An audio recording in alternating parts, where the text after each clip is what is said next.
I appreciate you for clicking on this MuddaCluckin podcast. I'm your host, Dean Austin. D to the E, the A to the N. I'll tell you right now, my guest, comedian, seen on America's Got Talent, Lethal Weapon, and Sopranos, Jimmy Della Valle. But I call him Jimmy D because that's my dude.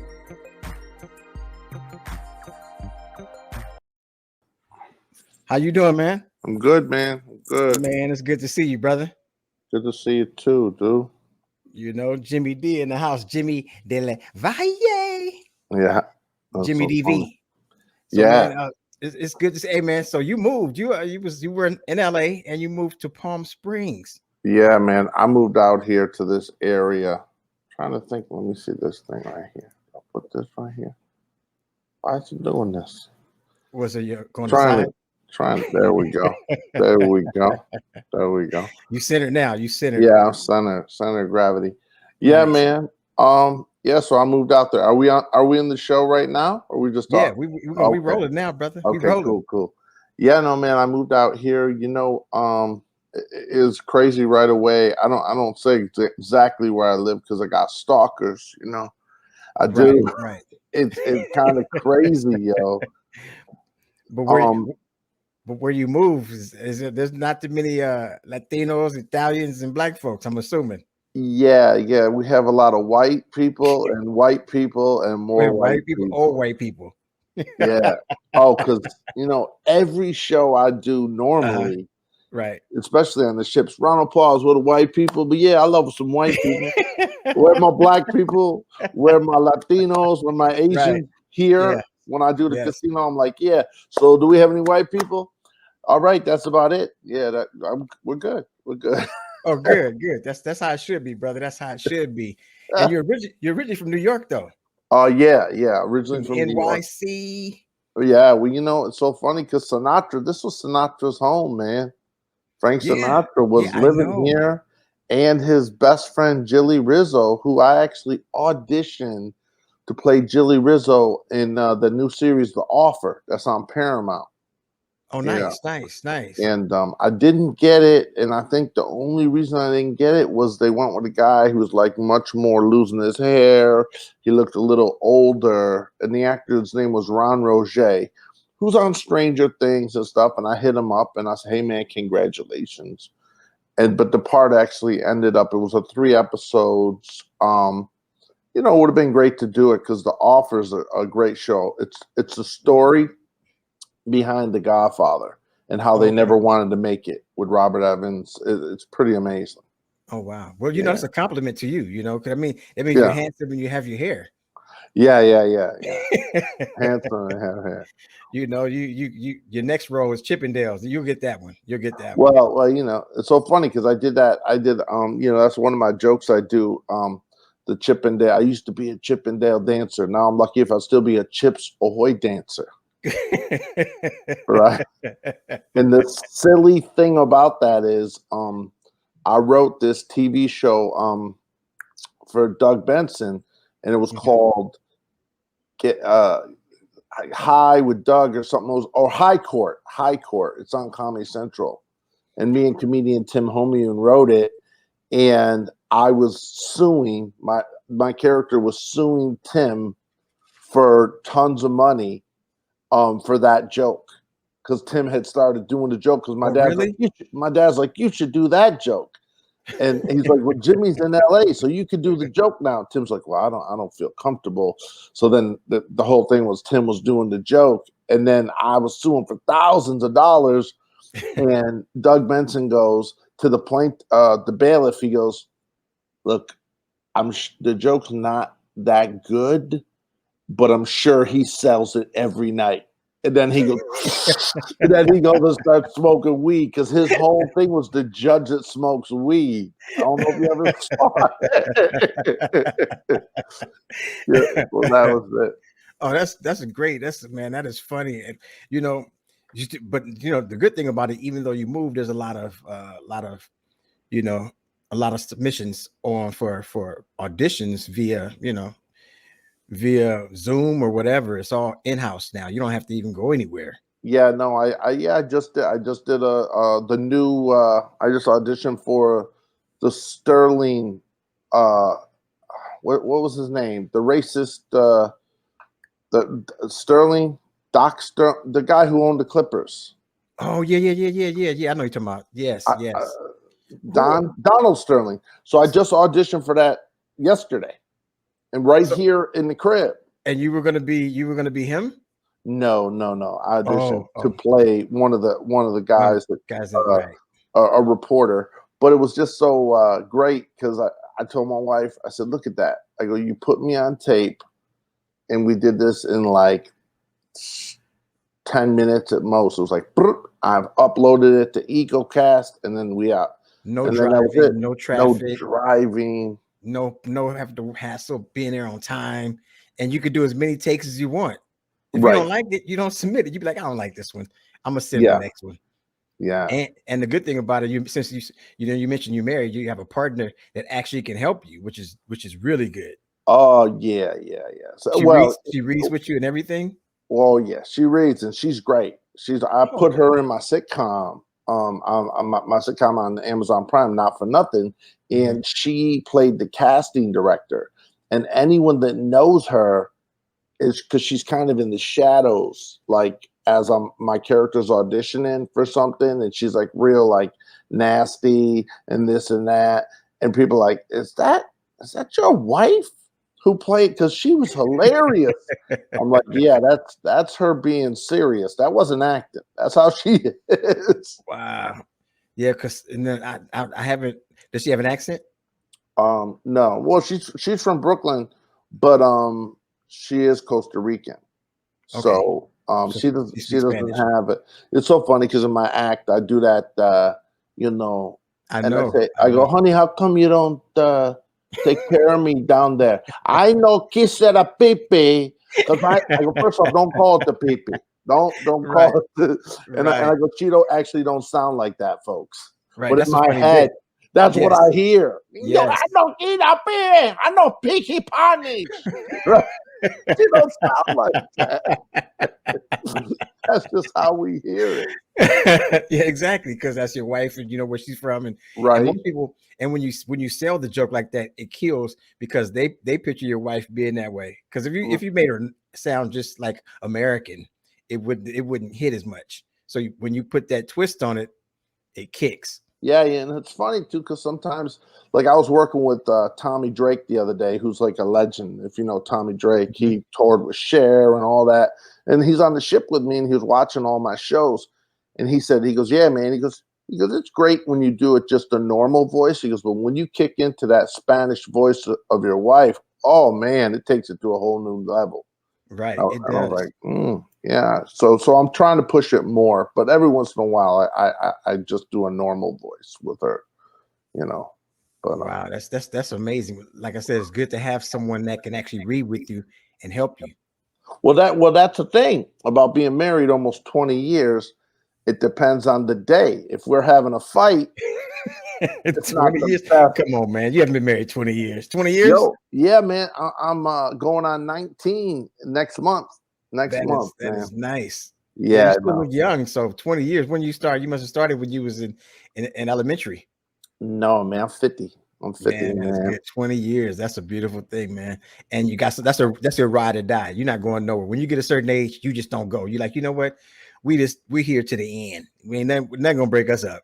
Dude, That's no way. I have so many jokes that are silly that I don't even do that I've written. I'm like, we in a love-hate relationship. I love her. She hates me. right, Ride or exactly. die. She's like, let's ride. I hope you die. Like it Right, right, exactly. it's because she's the ball breaker, man. She's it's really silly. It's like we're gonna be together forever because we're a team. And she goes, I want to be traded. Like I love she that. That's a great just, joke. I love that joke. just but that's how she is. She's so fast. Oh, she's Yeah. quick. She's quick with it. She'll come Yeah. back at you. Now you met her at Ralph's that one time, didn't you? I know. I'm glad you brought up Ralph's because we would always see each other in Ralph's. I used to think you worked at Ralph's. Used to see you. I know. You, They're you, like and Joe clean Torre, up the on two aisle people. 5. I'm like, yo, King, I'll be right back, son. I'm like, is this Jimmy and Ralph's? Aisle 5 every time, every time. Derek Dixon. I'd always see Garrett Dixon there too. I would see Malcolm Jamal Warner. I would see Joe Torre. I would see so many people on a regular there, but Joe was there like you. You and Joe, I always ran into at Ralph's. Oh, I never saw Joe Torre there. Oh, he was at the same one we had. He always there. I was like, Joe, I wanted to say, do you work here? Because I see him there so much. But I saw you a lot. And I think this was prior to you even getting on the ships too. Because yeah, definitely. That Ralph's was our stop. In fact, that's the crazy thing about LA. So we moved to LA and we went to El Super. We went to Vallarta. Right, we went to Mexican restaurant. In one day we would hit 7 different, like Trader Joe's for some cider. It became this thing. And my wife's like, all right, I'm done with too many places. We need to make a choice. So we got like the Costco card, and then so that was the thing. And you know what? El Super and Vallarta, what's it called? Vallarta, what's that? Yeah, Vallarta. Those 2 spots, you can find all kind of great stuff in there because it's all Mexican, Latin fusion. It's dope. Yeah, nice. Yeah, it's real nice. I like them. And they have good choices of meat too. People don't know that, but you find everything. Oh, yeah. I thought I saw a gator head. I'm like, is that a gator head? Yeah, is that a gator head?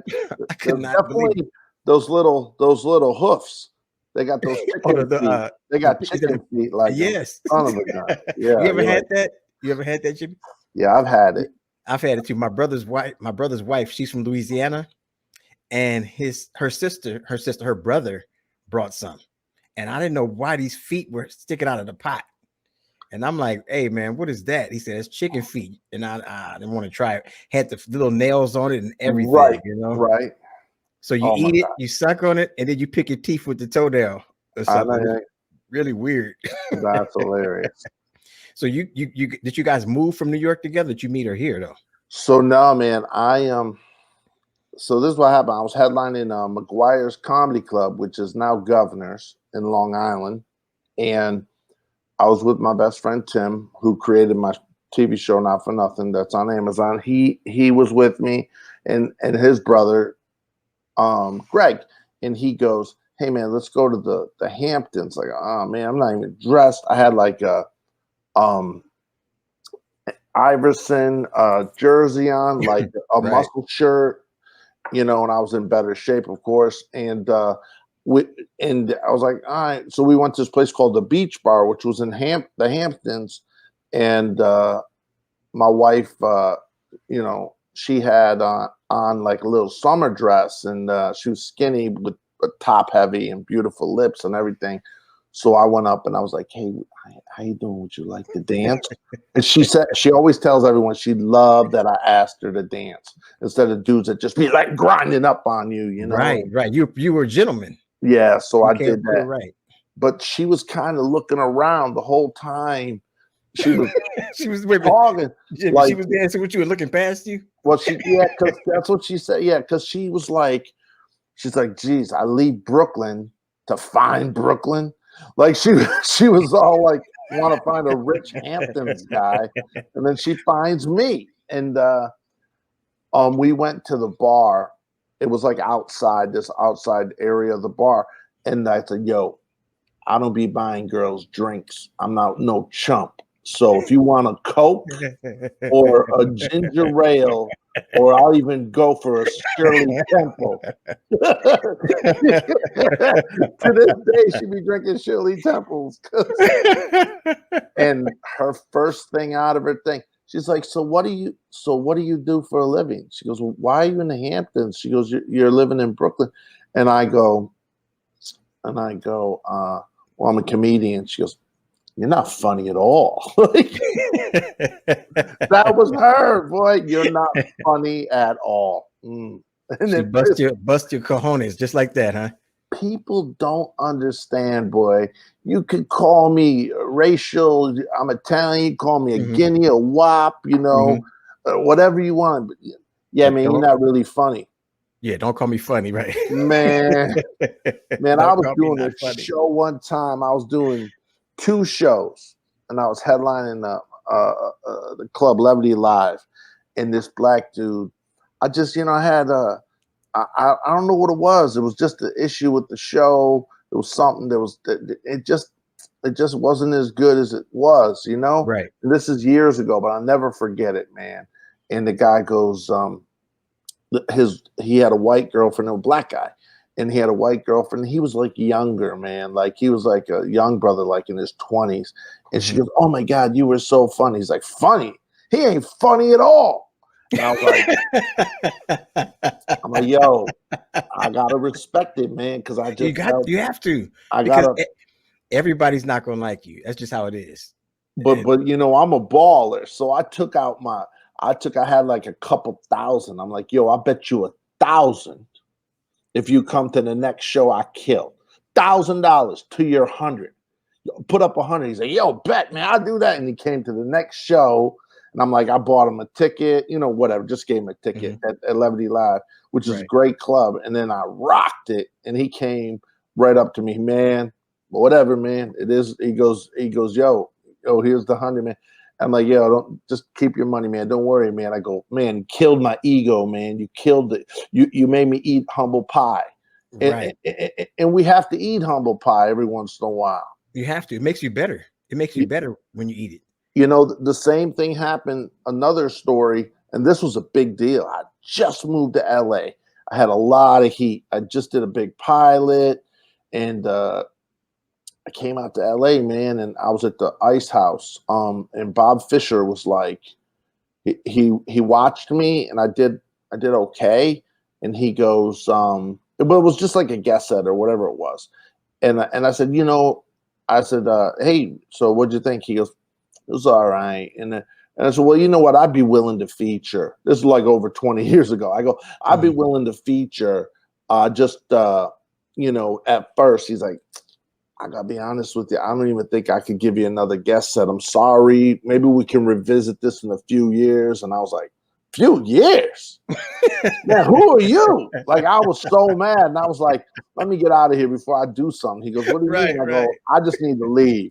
So I Right. left, and Rudy Moreno put me on the show the next week because he knew I was a killer. And he put me on the show, and I rocked it. And at the end of I'm walking off the stage, and Bob Fisher's right there clapping. Bob Fisher's clapping. He goes, "Hey, man, let's never talk about what happened last week.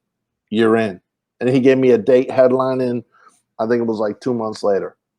Oh, see, wow, see. So And you you know gotta the eat thing, that pie. you eat the pie, and every night is not going to be your night. No.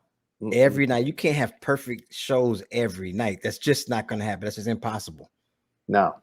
And sometimes people catch you on that off night, but when they No. see you when you own, they go, "Oh, okay, my bad, my bad, my bad. It's you're right, you the man," and they give you your props. Yeah. They Yeah. have to. Every once in a while, go do a free spot or short money spot, and my wife will say, "So, like, how come you do that?" I'm like, "Well, because I'm at the point in my career where anytime I do something, I get something. Right. I don't get off that stage without someone saying, 'Wow, you're really funny, man. I work here, corporate gig or something.' You know what I mean? Right. Like I just did because I live here, and the phone rang at like 9 in the morning. "Hey, man, can you open this show at this country club?" And I was like, "Yeah." And I said, "Yeah, I can do it." They go, "It's tonight at 5 p.m." It was just this Monday. And I get there, and it's Nate Bymel, who's very fun. Bymel, he's very funny, and Kathy Ladman.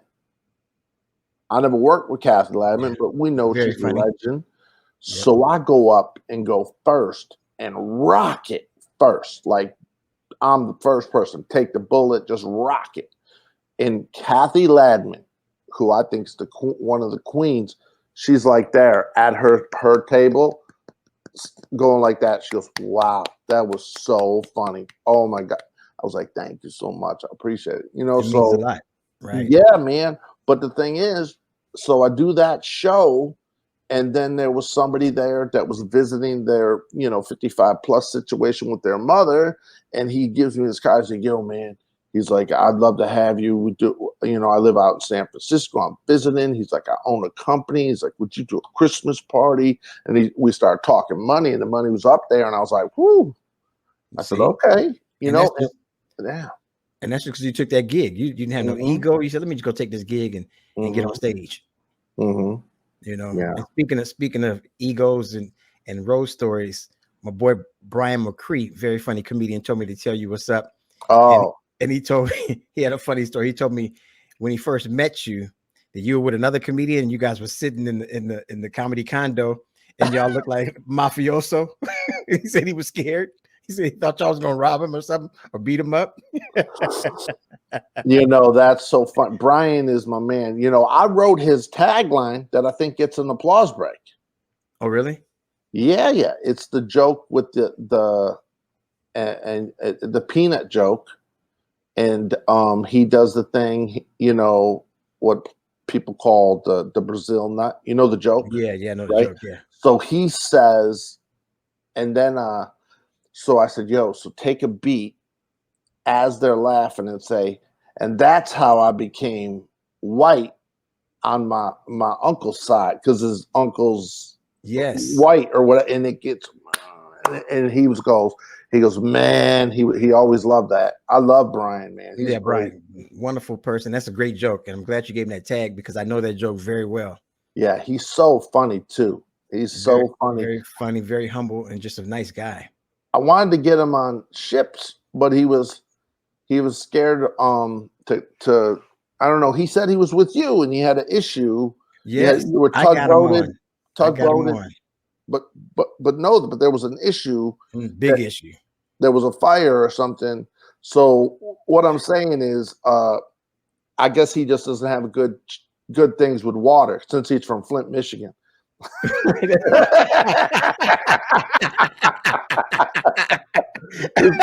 This dude needs to drink soda.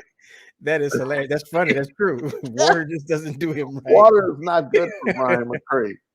Right. That's funny. And his father, I think his great grandfather or his uncle, one of them was big time in Flint, Michigan, like a mayor. I think he was the mayor. He was the mayor. Yeah. So his name is on a building out there. Right. The McCree building. Yeah. He's a great guy. I mean, I hit him up the other many months ago about like, hey man, we should, get you out there, man. Don't be so scared. I go, dude, I've never had an issue in 7 years. It was bad. The ship caught on fire, and that was his first. I got him on. That was his first ship gig, and the ship caught on fire.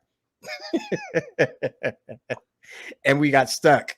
They had to bring a helicopter in and bring food in and drop it over the pool. Spam everything.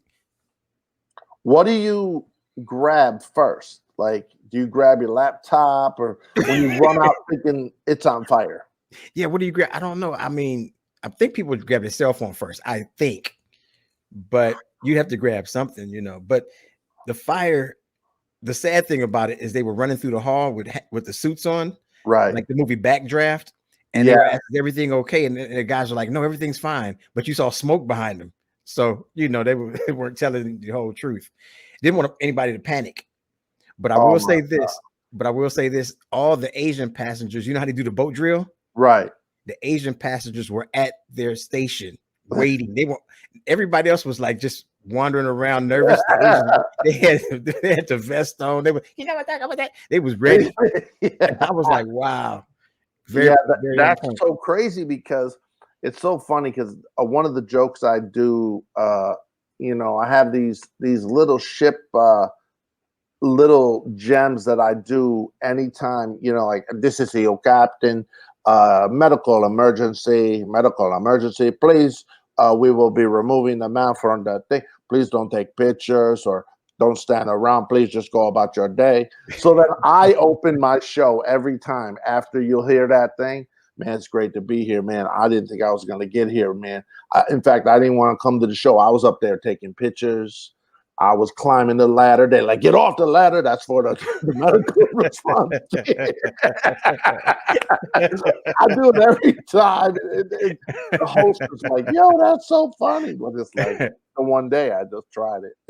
Yeah, and it's great because on the ship, people, when you do your material, you do your jokes, they remember them and they'll actually repeat them, or that certain things will trigger that the joke you did to them, and they will laugh. That will make their cruise the entire cruise, bro. Yeah, I've groomed so many comedians lately. It's funny, a comic the other day goes, yo, man, you still gotta stop saying you're grooming people. It was pretty funny. It was pretty, Grooming. hey, I trained them. I mean, Right. you groomed them like Harvey Weinstein. Like I Right, groomed them right. to be on the ship. And I try to tell them, I say, look, man, when you get up there, if you can have at least every set you do, because we do the different ones on Carnival, the different Mhm. sets.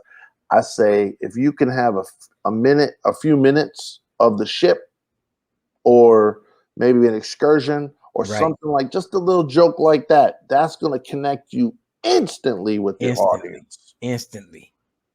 And, And I never worked with Frank Townsend, the black dude out of Chicago, but I heard he does a whole thing just on the elevator, whole 40 minutes, you and I mean heard his whole it's set? His whole set. phenomenal. I heard, yeah. So like, Okay. but he's on Norwegian, Okay. but because I was supposed to start Norwegian, and then I was supposed to start them all actually, and then I just decided that I like work. I really love being at Carnival, and I worked hard to like move up the ladder at Carnival, and now I'm Right. really happy with where I'm at. Now you have a crazy, because we were talking the road, being on the road, and Brian McCree and the whole nine. You have any crazy road stories that just like even when you first started, that you were like, wow, this is crazy. I can't believe I'm in this situation. Yeah. So Craig Shoemaker was shooting a movie a couple years ago, and I told this story, and he's like, it was a movie about a comedian. It's called The Middle or something like that. And Shoemaker, I think, was a producer on it. And I told the story, and he goes, that story is so funny. You got to tell everyone the story. So, anyways, the story has nothing to do with Shoemaker, but I think that my story made it into the movie. At the end of the movie, they play stories about comedians, because it was about a comedian that becomes a serial killer or whatever the movie he did. And so anyways, so I'm doing a show. My wife is upstairs. She can hear me too, so she knows the story. So I'm in Orono, Maine, and I'm headlining this college. I'm getting paid real ton of money.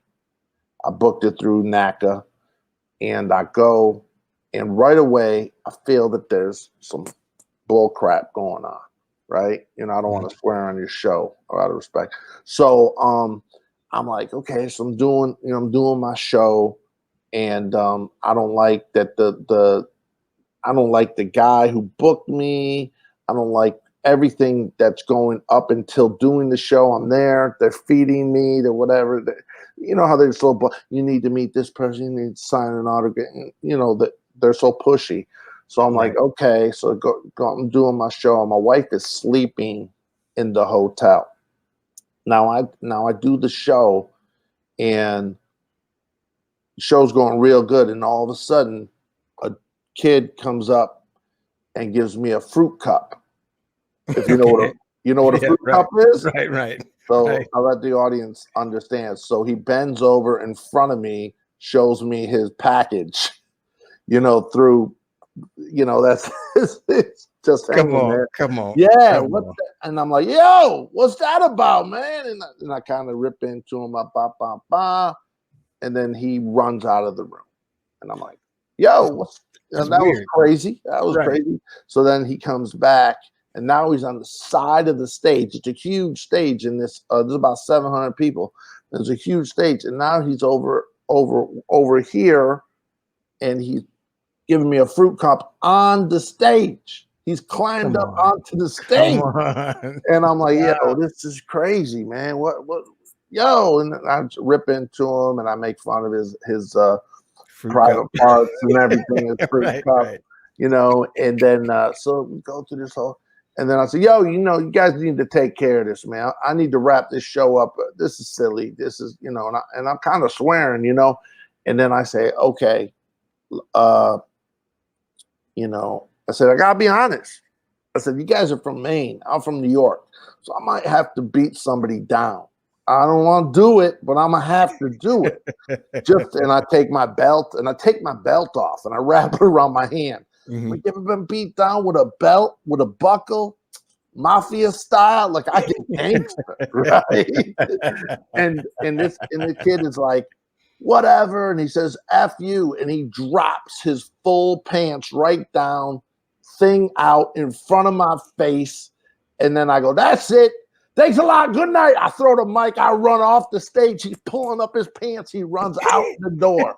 I chase him through the dormitory area. He gets to his room like before I get right. And I'm banging on the door. When you come out, man, you're gonna wish.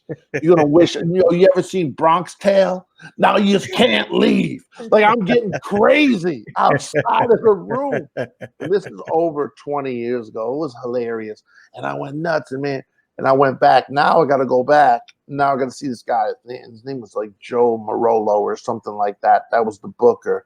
He's like, man, why did you just let him do that? He goes, you know, he does it every week. And I go, really? Every week. Every week. He messes with the comic. So I think he messed with Louis Ramey, Justin McKinney, and whatever. You know, there were so many comics that had did it. And I was like, so this has happened before? Like, so I'm mad. So he's driving me back. And he's like, well, you know, blah, blah, blah. And he's saying whatever he's saying, you know. And I said, look, this is the way it's gonna work. As we're in the car, and there was a girl in the front thing, but she was whatever, his assistant or whatever. Mm-hmm. And I said, yo, when you drop me off at the hotel, I need to speak with you. So we get out at the hotel and we get out, and I say, hey man, I gotta go do a NACA in like 2 months. If this story ever is told to anybody, I would chase you to your room. Quiet as kept. That's where I'm at. That's the way it's got to be. When I see you at NACA, all smiles.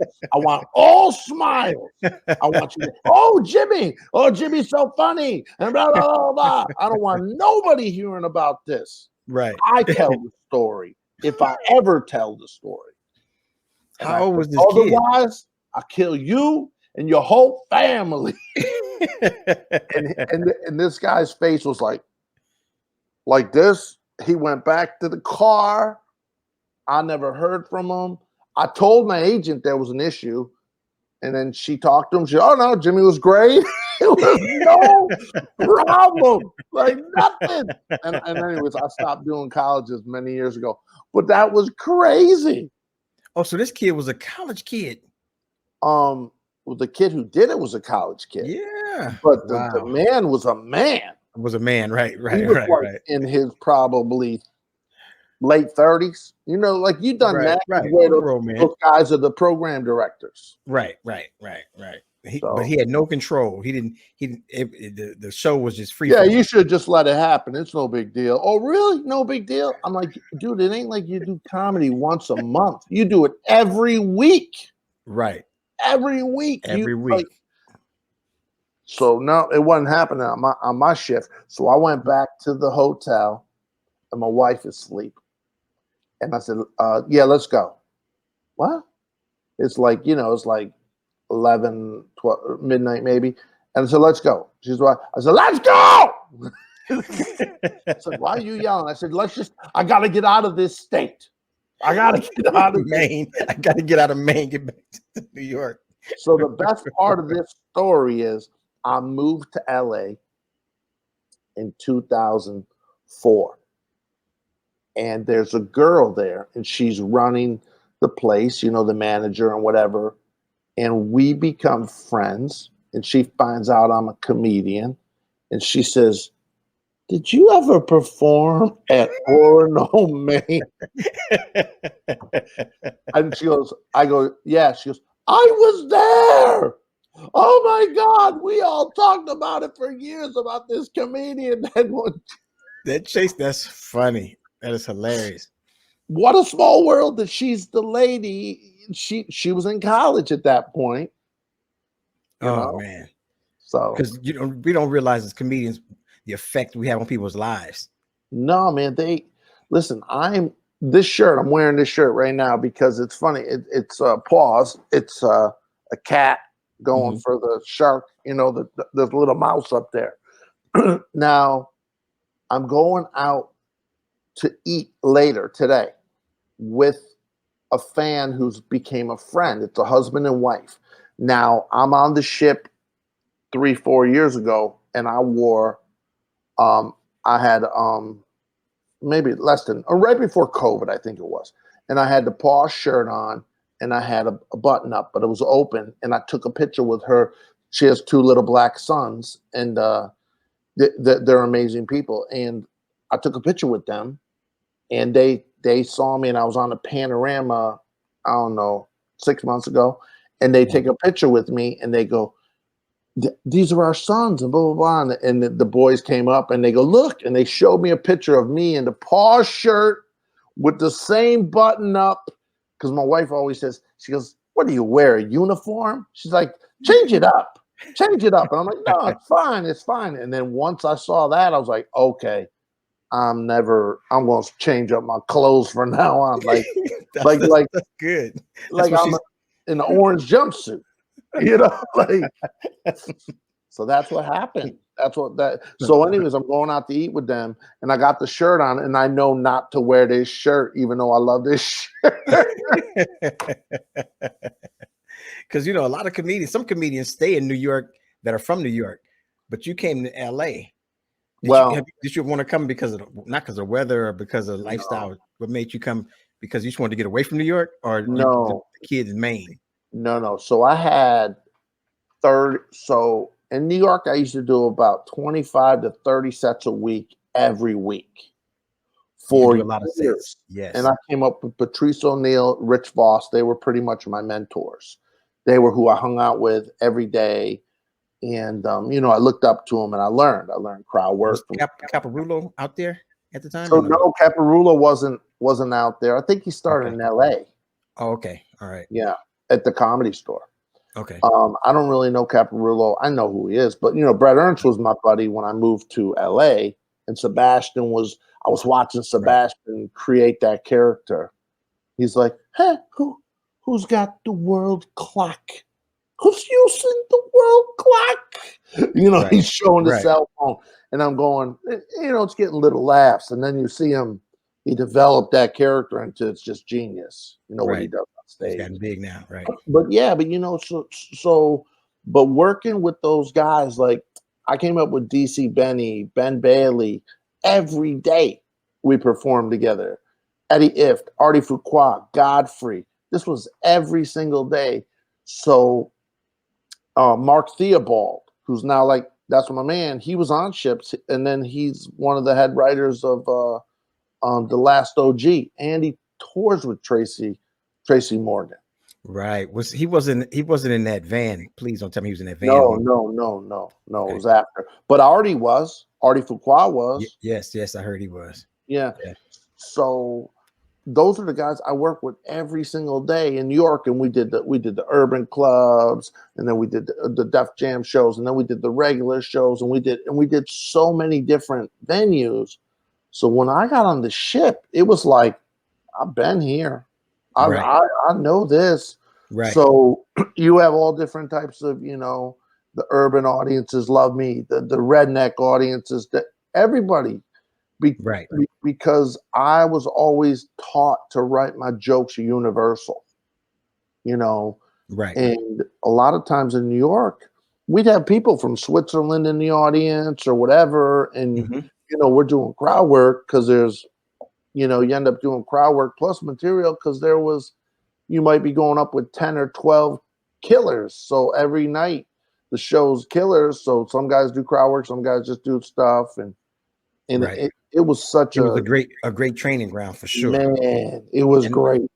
and that's how it was for me coming up in San Francisco Bay Area. When I came up, we had so many killers and were able to do mainstream and the urban and all of it. And like you, I was taught to write mine universal, but it was had more to do with the fact that how I was raised too. Right. I was raised around a lot of different cultures. You know, we had black on one of my streets that I lived on when I was a kid. We had a white dude on one corner, a black dude across from me, and a Mexican next to me. So it was like all different nationalities, and it was just it broadened your mind. It makes you a better comedian, a better writer too. Mm-hmm. So yes, so that's wonderful, man. Yes, the culture. I mean, my brother-in-law is black, 40 years in my family, so he hanging out with him, playing basketball with him and all the brothers and just me, and the only white guys would be me and my dad. And boy, my dad would get in fights with the brothers, and as when I was little, so I'd watch them, and then my brother-in-law's name's Mitchell, and my dad's was Michelangelo, but Mike they call him Mike, and he would go, you'd see him, he'd be like, man, my dad like, I didn't foul you, and he's like, yes, you did, old man. Playing Oh basketball? man, who are you talking? And he would start choking these brothers out, man. You said you're not playing basketball? And I'm glad you brought that up because I was going.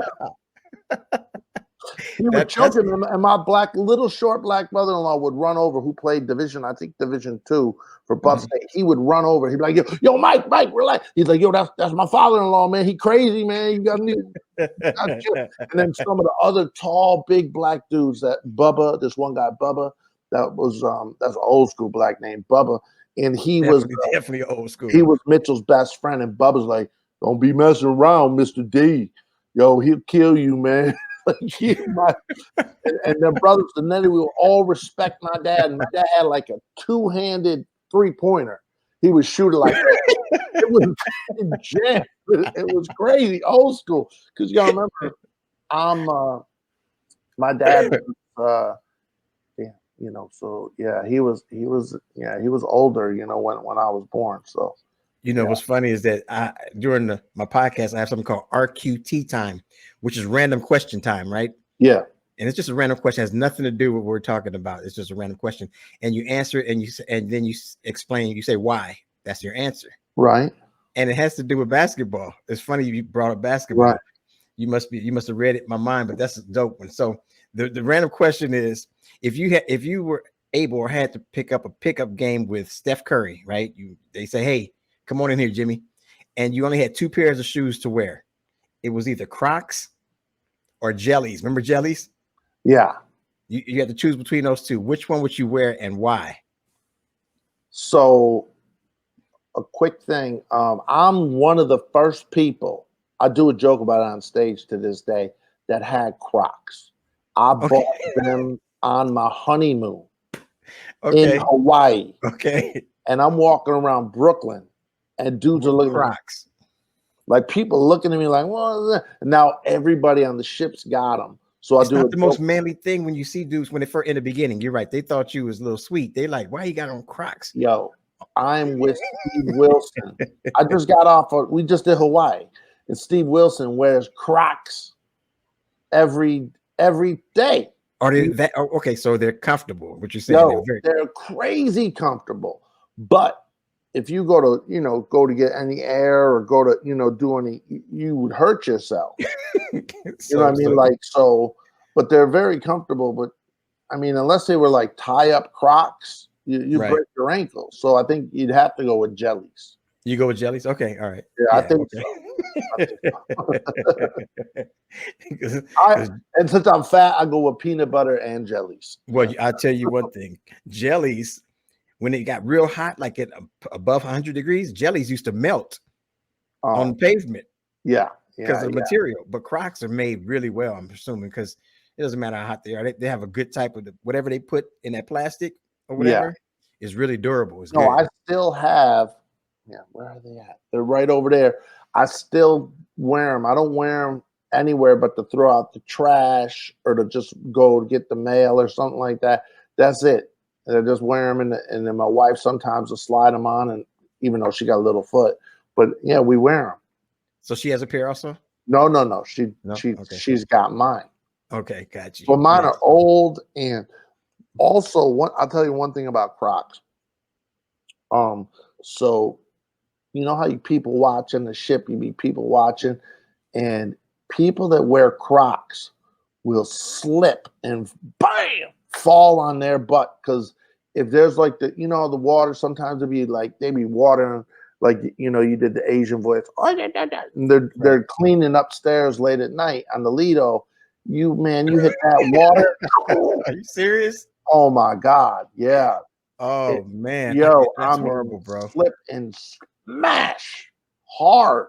So they get slippery. I guess they get slippery at the They bottom. get really slippery, right? But they might have done something with the bottoms now.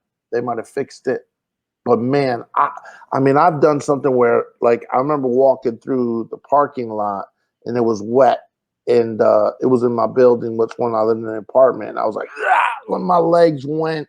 Because your legs split open. Yo, they split, man, and it hurt. I mean, I think my huevos hit the ground. I mean, it was brutal. It was brutal. I'll never forget it. I'll never forget it. Oh man, you busted both your kumquats, huh? Yeah. Wow. My niece swears by them. She has a pair of yellow ones and I think black ones, but she loves Crocs.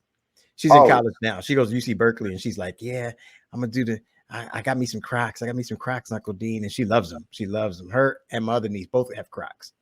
Yeah, no, I do. I love Crocs, but they're just you don't want to play ball in them. And they wear them in the medical field a lot. Oh yeah, men and women. In the hospitals, you see a lot of Crocs. They have holes in them so they air your feet out too, so people can wear them with socks or no socks, right? Well, it's funny because I was eating the other day. I was on the Mardi Gras, and they got all these different tons of restaurants, and I was eating this place called Chibang. It's Chinese and Chibang. Yeah. Chinese. It's called Chibang. Chibang.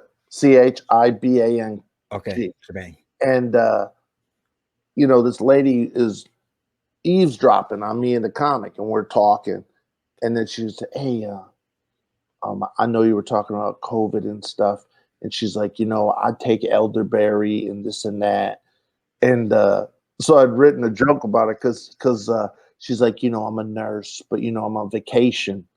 I'm like, then why are you in scrubs and Crocs? She still have her uniform on and Crocs, and she was have her name badge. She didn't have her name, but I should tag it with that. It's fun.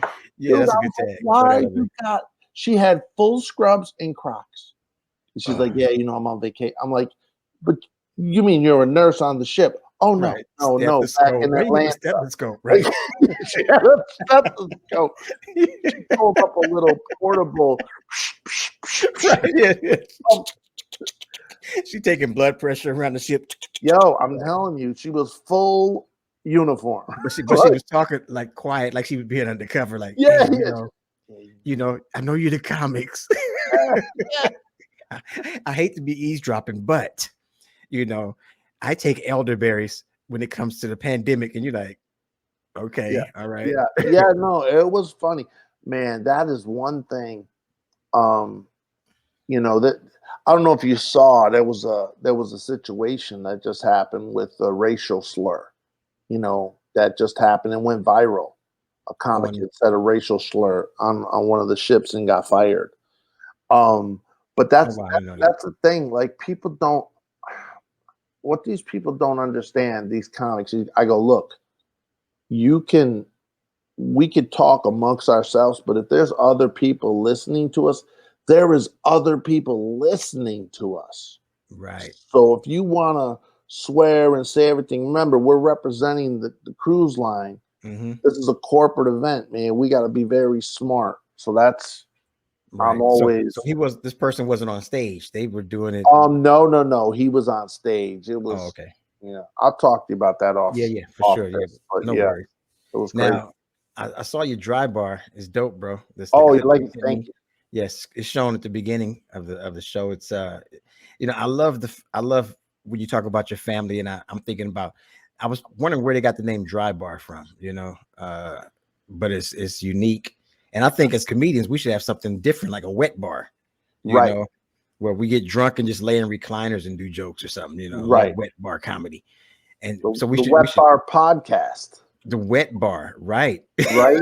You could start the wet bar Show podcast up in you're just in Palm Springs, laying in the, laying in in a the recliner, jacuzzi. but you have to be inebriated. You have to be inebriated. Yeah, yeah. Not totally out, but you could tell, like how Snoop Dogg comes on. Snoop Right. Dogg goes on Drink Champs. He's like always, his eyes are always just a little inebriated. Yeah. Something you can't do on stage. Really, you shouldn't do, I should say. Right. Yeah, But that's been a thank you, I appreciate it. I will tell you where Dry Bar came from. So the reason it's called Dry Bar is because it's a dry bar. They don't drink. Mormons oh, don't Utah, drink. Utah. That's why it's called Dry Bar. Got you. Because it's filmed in Utah, right? Yeah. And So Utah's when a dry you state. do it, when you do the special, they send you notes before you shoot, and it says, "Hey, we have there's Utah clean, and there's Provo Utah clean." So they send you a thing like if you say God, like oh my God, like I'll be like, yeah, man, me and my boy Dean were over, man, oh my God, it was crazy. You can't say Second you that. say God, they're like,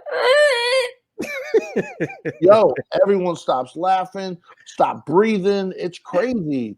So I was so nervous. You didn't look nervous. You handled like a pro. Oh, It looked thank good. you. Yeah. Oh, well, here's the thing about my dry bar that was great and awful at the same time, because I'm doing my show and they're all excited to have me. They never had nobody like this, and now everyone's doing them, but I did them in the beginning. And I'm rocking it, and all of a sudden I hear music, right? I hear like music, and I'm like, what is this? And they had told me, hey, if you hear anything, just ignore it, blah blah blah. And I was like, I can't ignore it. So I'm like, I think a brother just pulled up in his car. Right. They laughed and blah blah Right. blah. So then they apologized to me after. They said, we're so sorry that happened. They're like, there was like a wedding next door, but they'll be done by 10. So your next taping at 10:30, you'll be fine. They're like, they're Mormons, they won't party. So I was like, yo, I got to get this done. She's like, no, I can bring you back next month. I'm like, girl, I am booked solid.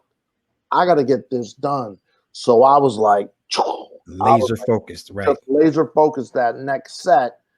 And then it came out pretty quick and it went viral instantly, like 5 million views or something like that. And then what happened was I'm looking at it, and then people are like, hey man, I'm clicking the link, it's not working. It was like a couple days later. And I'm like, what? So then I hit them up and they go, yeah, we had to take it down. There was a couple glitches. We're gonna put it back up. I'm like, it went viral already. Right. Went viral. Like I thought it was gonna go in that Brad Upton space, Mm-hmm. So then they popped it back up a few days later, and it went up again, and it went viral, but not like, like within a day and a half, it was like at 5 million. And you were one of the first, you said, right, to do it. Yeah. Right? So not the first, but 2018. So the early stages, right? 2017, they were figuring things out. And Brett you should did that. You should do one, but it's only 25 minutes now, or 20 minutes. Yeah, I was talking to Brian about it. I was talking to other comedians that have done it. Well, Brian didn't do it, but Jason Russell. You know Jason Russell? Oh yeah, yeah. He's Brian. He's I think he's in Texas. I'm not sure where he is, but yeah, I heard about it and we were talking about it. The when you do it, it's in Provo, right? Mm-hmm. Because Provo, you're right. Provo is a different type of Utah. They're 100% right. And I've done shows in Provo, but they were only like one nighters. You jump in and you go somewhere else. And right. Provo was very squeaky. But the bars I did, they weren't bad, but they were bars. They were people weren't drinking, but they were cool. It wasn't like you had to watch yourself. But this is a TV taping, so it's totally different because they're in there expecting something. So, but yeah, that's dope, man. That's dope. Now, Yeah, Brad did, if you want to do one, I'm all hooked up. I'll put you in touch with the people, man. Because Brad Upton, he did it before or after you? After? Upton did it way before me, Oh, okay, like all right. way before me. And Very good, very funny, good friend of mine. I love Brad. he just did another one too, and I was watching it, and I thought it was really funny. Just recently, right? He Mm-hmm. sure did. Yes. Yeah, they asked me to do another one, and then my wife's like, "Why don't you do it?" I go, "Yeah, I already did one." I go, "Everybody's doing them now." I just decided it wasn't the move. But the Right. thing is, the girl who's directing, she's amazing, but she was doing like B-roll, like when you do your little interview. She was the director for that. Now she directs them all. Her name's Kelsey. She's amazing, and she's like a younger girl. But the guy who was directing mine, his name is Isaac Halasima. Bro, this guy, trust me when I tell you, he's going to be a big movie director. So we had, he loved me, and we had all these talks and all this and that. And then all of a sudden, I'm flying to Hawaii, and I'm looking at this movie. Now, how many times you been to Hawaii? Many times. I can't So even count. the Duke. You know the Duke, right? Right. The statue, right? He just directed a movie documentary that was narrated by Jason Momoa called Water Man. Oh, Man, wow. it is amazing. I'm out So you hit it. Yeah, this dude's gonna be big. You hit it spot on. He's moving. So, and you knew that because you saw his skills when he worked with you, right? You saw how good he was. Yeah. We talked about so many things, and he's like, "Oh, so I don't know if you know at the end." So once again, remember there was problems in my first one with the noises and this and that, and I was trying to do it, but weed it out. So at the end of my set, in my second one, I was doing my thing, and all of a sudden I heard,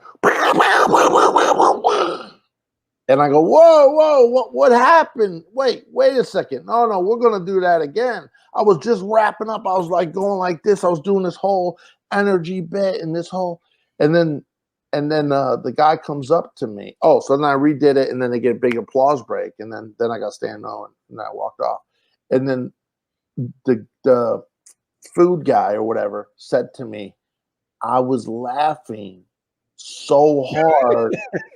My hands went like this, and they had these like humongous barrels of candy because there's no alcohol and snacks. Candy. You say candy, Jimmy? Yeah. Candy? Yo, he knocked the barrel off the bar, and that's what it was, and like M&Ms and that's funny. rolling around candy. my set. That is hilarious. And that was and I said to Isaac, I said, "Yo, should we cut it?" He's like, I didn't even hear any of that. He's like, when I was listening in, and he's like, I think it's funny if we keep it in, because it's like, no, we're gonna do that again. Like I rewound and right. And so we kept it like that. And it's good. See, sometimes what we hear, everyone else doesn't hear, which is interesting because we're on stage or we hear something and it's magnified to us, but maybe he had his headset on, right? Yeah. So he knew instantly. But Isaac Halasima, he's gonna be huge, man. Woo. Yeah, he just literally got nominated for best director for this documentary. So I'm telling you, if I don't know how many times you go to Hawaii, but I don't know if you probably could just Google it, but it's called Water Man. Okay. As a Hawaiian, one of your dreams as a kid is to become a waterman. You're a guy who, you're always out there surfing and you make a living. You fish. You take your surfboard and you dive off your surfboard, go down and get fish, feed your family. And Jason Momoa was Aquaman. Yeah, exactly. Right. So that works fine. And he's a big star, Oh yeah. So funny. I had a buddy of mine. It was a couple of years ago, and we were hanging out. I was at a little celebrity poker tournament, He's like, man, I was so close. He's like, if I'd have been in better shape, I would have, he's like, that's why I got to start working on. I'm so close to booking, and then they went with Jason Momoa, and I'm That like, is oh really? hilarious. Yeah, He told you that, yeah, and you looked at him and said, "Oh, I can see that." yeah. Like, are you kidding me? Yeah, whatever. What was his big? Was his big break Game of Thrones? Was no, I think No, so. is he Was it? Game of Thrones? Wow, because I know when he did Thor, that was it. When he got his first Thor. Oh I'm yeah, sorry, not Thor, Aquaman. yeah, Aquaman. He got When he Aquaman. got his first Aquaman, that was like that's a wrap.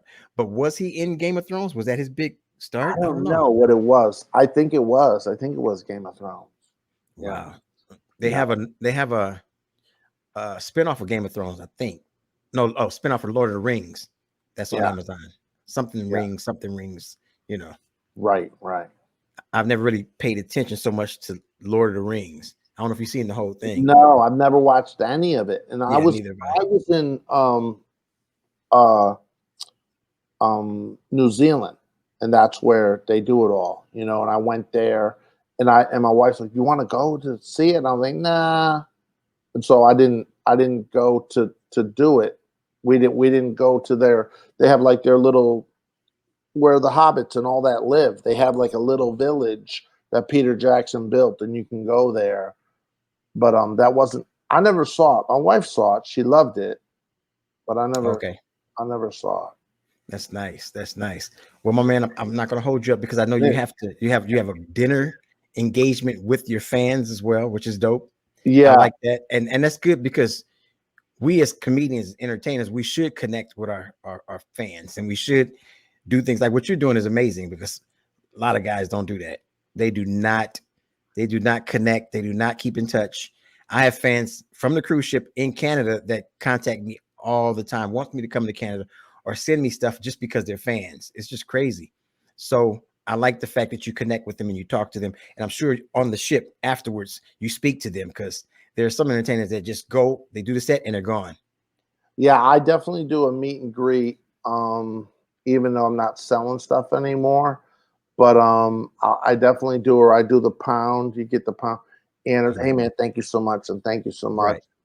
And I was just, I just had lunch with Steve Middleman yesterday. Who's like a legend. Steve. Oh Middleman. yes, I love Steve. Matter of fact, I was at a restaurant, saw Steve before he moved to where you located, and we were supposed to have lunch out here, but he's just a good dude, man. We're friends through Facebook and just a nice guy.